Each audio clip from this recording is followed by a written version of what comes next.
Al estudiar a fondo el documento, uno llega a la conclusión de que efectivamente se vale soñar, pero lo que no se vale es engañar al pueblo de México. Porque claro que pueden soñar con que el tipo de cambio va a estar en 18.70, lo cual es absolutamente poco realista, que vamos a crecer entre el 2 y el 3%, muy poco realista, que la tasa de interés va a acabar en 8, muy poco realista, y que vamos a producir lo que no hemos logrado producir, 1.9 millones de barriles diarios de petróleo. Entonces sí se vale soñar, lo que no se vale es que un documento oficial esté plagado de engaños. En el Grupo Parlamentario del PAN vamos a votar en contra de este dictamen y voy a destacar las dos razones principales. La primera razón es porque están planteando un nivel de deuda que es, en primer lugar, francamente irresponsable, pero lo más grave, un nivel de deuda que ya es absolutamente insostenible. Explico las dos cosas. Primero, ¿por qué es irresponsable? Vean nada más hasta dónde nos han llevado los del oficialismo. Este 2024 estamos cerrando una deuda de 6 puntos del PIB. Un déficit fiscal de 6 puntos del PIB es algo que México no había visto en los últimos 36 años. De ese tamaño es la irresponsabilidad.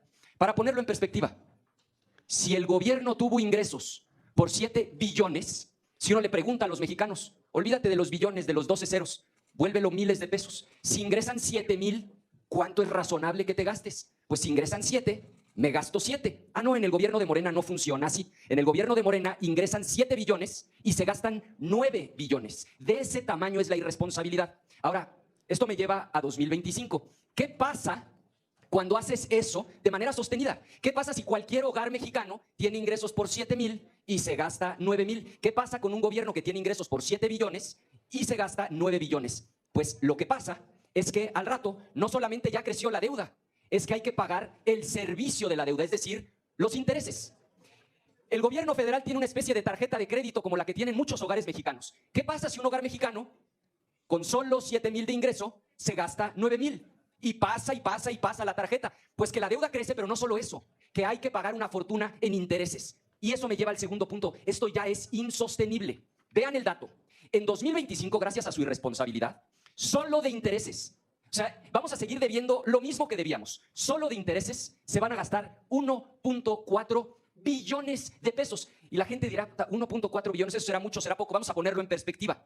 La Secretaría de Seguridad y Protección Ciudadana, probablemente el tema más delicado para el país. ¿Cuánta lana le están asignando en el presupuesto a la Secretaría de Seguridad Pública? 70,000 millones. Solo para pagar los intereses de los tarjetazos que dieron, hay que gastar 20 veces eso el año que entra.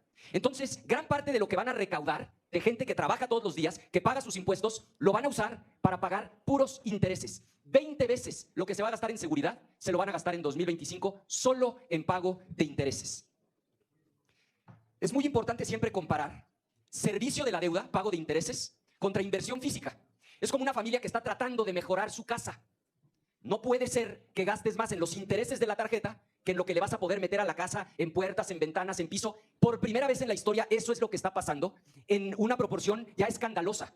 Toda la inversión física de 2025, 800,000 millones. Puertos, aeropuertos, carreteras, hospitales, trenes, 800,000 millones. Solo el servicio de la deuda, solo intereses, 1.4 billones, casi el doble. Eso cuando uno lo revisa en la historia de las finanzas públicas, hay que remontarse hasta los años 90 para encontrar esa barbaridad. Entonces, primera razón por la que vamos a votar en contra, porque la deuda alcanzó un nivel de irresponsabilidad y de insostenibilidad insospechado. Segunda razón, porque el documento está lleno de engaños.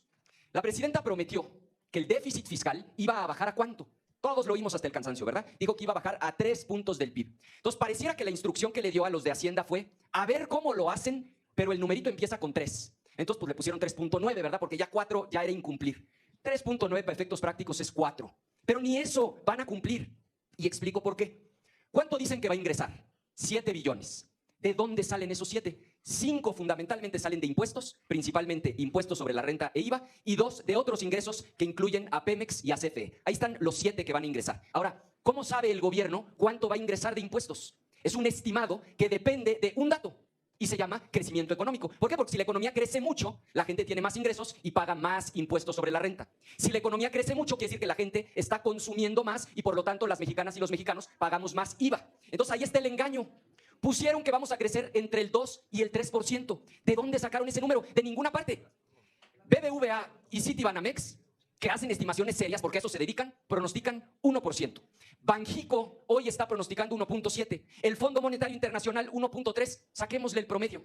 Esas tres promediadas nos dan 1.3. Entonces, para decirlo pronto, están estimando y por lo tanto engañando con que la economía va a crecer el doble de lo que en realidad saben que va a crecer. Entonces saben que va a haber menos IVA, menos impuestos sobre la renta y por lo tanto más déficit fiscal. Saben perfectamente que cuando nos veamos en esta misma sala dentro de un año, el déficit fiscal no va a haber sido de 3.9, va a haber sido de mucho más de 4 puntos del PIB.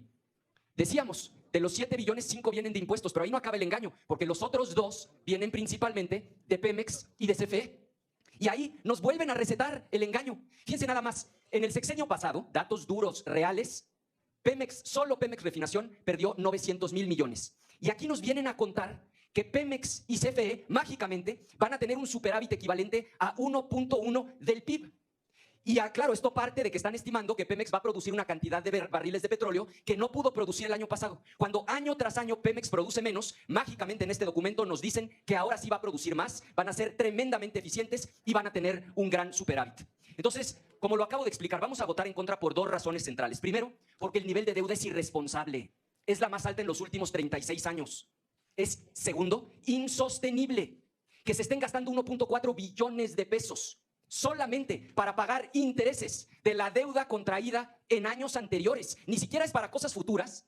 Deuda irresponsable y deuda insostenible. Y segunda razón, pues porque este documento está plagado de engaños que al final se reducen a que van a seguir endeudando al país. Quedémonos con un número, su 3.9. Nos vemos aquí dentro de un año y ojalá tengan la honestidad para reconocer que una de dos, o ustedes que lo van a votar a favor fueron engañados, o ustedes sabían que era falso y engañaron al pueblo de México. Pero en cualquier caso, si no se cumple ese 3.9, habrán faltado a la verdad. Por lo anteriormente dicho, nuestro voto será en contra. Es cuanto, presidente.